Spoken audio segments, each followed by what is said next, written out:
We're going to talk about the Swan on the EXO chair, but obviously I don't have an EXO chair. I have this chair, but we're going to talk about that. Let's see what's going on. Well, hi, Shields. You're letting me know if I'm live or not because my computer certainly is not. So happy Sunday. Thanks for your patience on that. We're getting started. So I have so many things I want to share with you guys, but first I just want to say spring training is wrapping up today as far as the live classes go. It's not too late to join us. We're going to be running the replays until May 24th. So that's super fun and exciting. And there's ways to get replays for life, but you have to watch them to find out. And so if you just want to go to opc.me/events to join us for spring training, there's up to 10 classes on replay until May 24th. So that's a lot of fun. And then on May 20th, we are announcing our summer tour dates, our schedule. The tickets will be up and open. So you'll want to go to opc.me/events again. But on May 20th, we'll open up the tickets, and that will just be on our website, onlinepilatesclasses.com. And we're going to be going to 14 cities, several cities we've never been to, some cities we haven't been to in years. So it's going to be amazing. And from the people we've talked to about some of the cities, I think several of them are going to sell out in 24 hours. So you're going to absolutely want to make sure that you are on the website on May 20th. Spring training has been amazing. LMG 96, thank you. It has been so fun. I've just really enjoyed it. It feels like it's like a spring break of some kind, right? It's just really a lot of fun. So I'm going to move back to my Wonder Chair. I will not be able to see comments until I come back. So stick around, ask all the questions you want. We're talking about Swan Dive on the Wonder Chair, but the specific question was, what are the springs on an EXO chair? And to really get to that, we actually just need to talk about the chair in general, the pedal, right? And all the things that go with it. So if you are working with an EXO chair, the pedal starts a little bit higher. It starts about this high. That's going to affect your ability to feel like you're in control of the length that you want to be doing, right? When physics matter.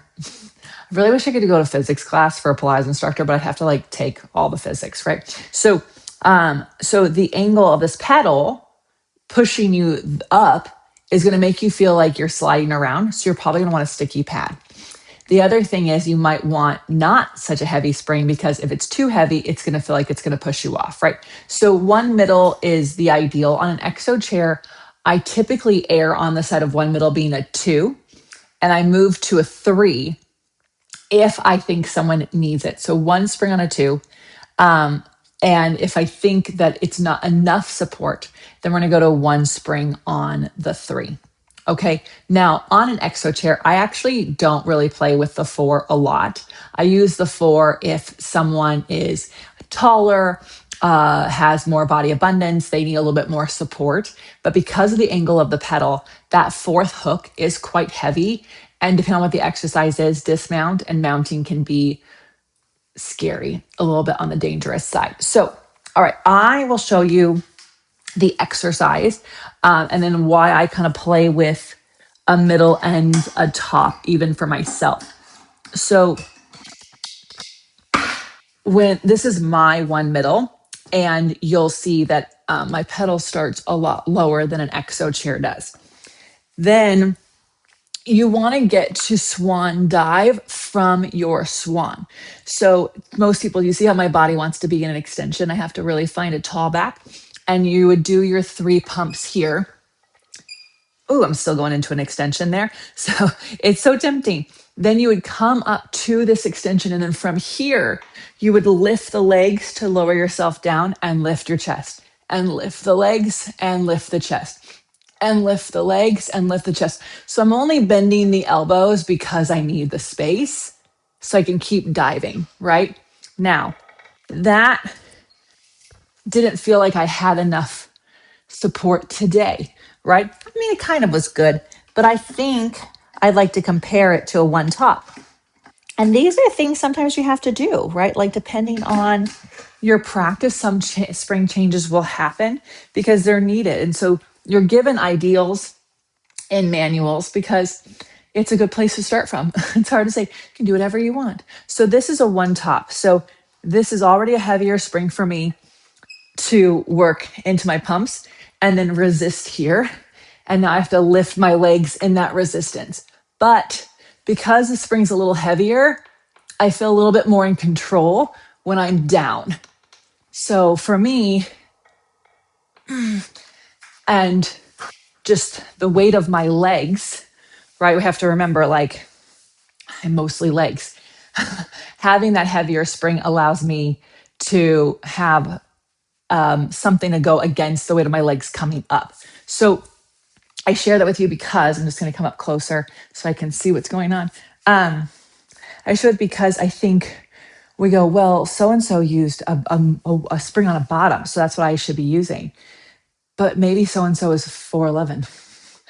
Then one bottom is perfect for them, right? Or perhaps someone is my height and my weight, but they're more upper body than legs, right? So then they might want to change the spring because they might actually need help getting their legs up. So, or they might do the same spring setting because they like how it feels. This is where we have to remember that Pilates is about being curious in your body and about what connections you feel in the whole body, not the performance of the exercise, and certainly not where the burning is happening. So, I think, like, it just means we have to play a little bit, and we get to with the chair because you're only doing 3 reps of something. So if you're like, ooh, I don't think I got what I wanted out of that, change the spring, do 3 more. Oh, actually, now that I did it with a heavier spring, I actually want to go back to that lighter spring because I think I could do it if I just remember to do this. Like, you could do 3 sets of 3, boom, move on to the next thing. It's totally fine. So, no lies detected. I love that. Swan Dive, yes. And then she goes, it changes me for daily support much I need. Yeah. I mean, I think that's like, I tell people, like, you have to have your exercises that help you kind of check in with your body. Like, for me, teaser is a great check-in. When I get to teaser on the mat, I'm very aware of, like, oh, I still am not connected to this part of my body. Okay, so then I know where I'm going to go in the rest of my session. But for my teacher, seal is a really good one for her because she has scoliosis in her body.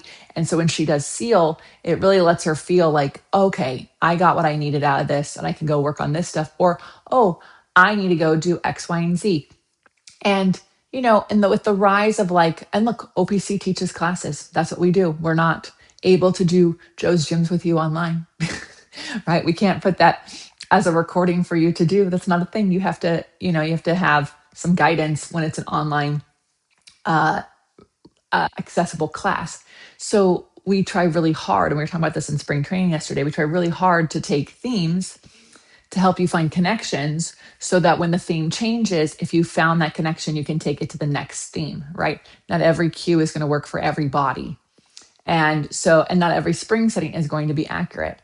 Now, I will say that if you're an adult person, when it comes to certain things on the reformer, like footwork, I am going to err on no less than 3 good heavy springs for your footwork because of what and the goal of footwork is when I'm doing footwork with you.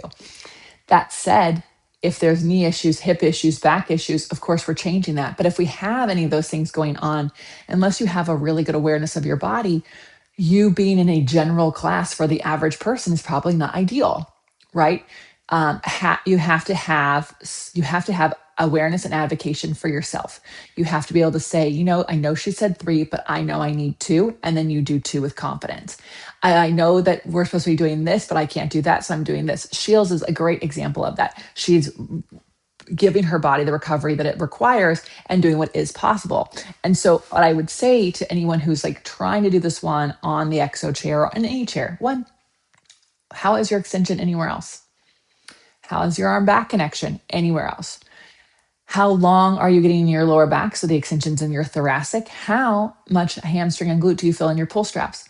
If you're missing those connections, it doesn't matter what spring setting I give you on the chair, you're not ready for it.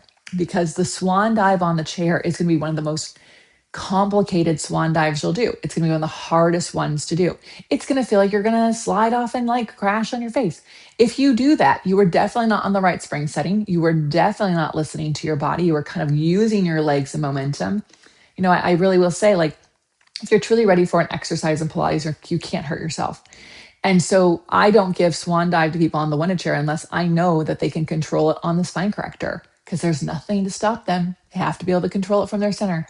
Right. So I will give them the swan, which is just pump the arms and lift the chest. But to lift the legs and do that dive down, there has to be a control, and I have to have seen that control in other places. Grasshopper on the reformer will help give me that information as well. How much does that carriage move? Does it move at all? Right. So I really do think like we get excited to do different exercises because they're thrilling, but are we building ourselves up in the foundation so that we can do them with not grace, but connection? I mean, grace is great, but grace doesn't happen on those when you're a beginner on something. So that's okay.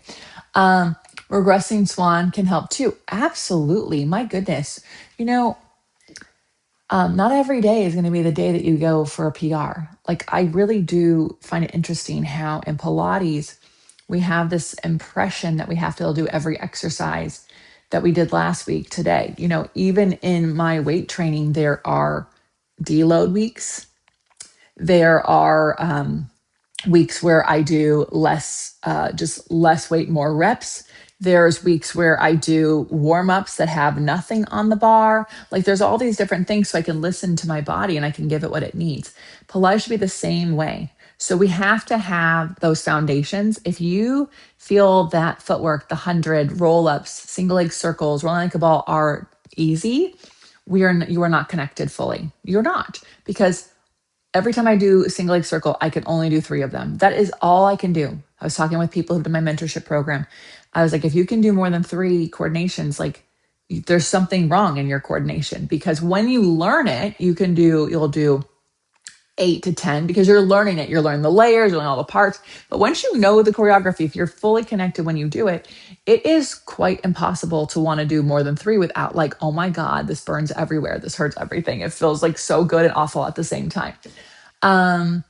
On the chair, is it more important where your hips are lined up or where your shoulders are over the pedal? You know, LMG 96, for swan, you always line your shoulders up over your wrists. So then wherever your hips land is where they land. If you're moving your hips around so that you can do the dive, I would say that without seeing you, I would say that you're probably doing the dive from the wrong place, because most people might bend their knees or use their lower back to get down. You've got to use your hamstrings. And that's where having experience with swan and rocking on the spine corrector can be really helpful. Rocking on the mat, also very helpful. Swan dive on the mat. How are you doing it? A lot of people are trying to do it from their chest and their arms or their lower back. And for me, I actually start up. That's where you start the swan dive. After a swan, you lift up. And then from there, I have to get my legs to push the chest down, like I was showing in the video. So you don't want your hips to be too far forward or too far back. But typically speaking, because your shoulders are lined up with your hands, with your wrists, your hips are going to be in the exact right spot they need to be. You just have to be using your whole center, and you can't drop your chest. Let me pull this camera back and I'll show you what I mean. So where a lot of people make a mistake, right, is that they put their hands back on the pedal. So you can't probably see that far away, but my hands are on the back edge of the pedal. That is going to make my shoulders have to be back more, which means I have too much hip on. So you want your hands to be on the front edge of the pedal so they can pull back. And that puts my hips basically at the edge, right? But it is also going to change depending on how the length of your torso, but you want the hands at the front edge. So then I do my pumps and I lift. And then right here, I'm going to lift my hamstrings to take me down. Woo, there we go. The first one might not always be great. That's why you have a second and a third. Okay. So if I had my hips more forward, I wouldn't have the support needed in my center to control that, right? It'd be too easy to kind of like slide. So yeah, so great questions. All right, my loves, this is so fun. May 20th. Oh, is that this week? I guess that's Wednesday.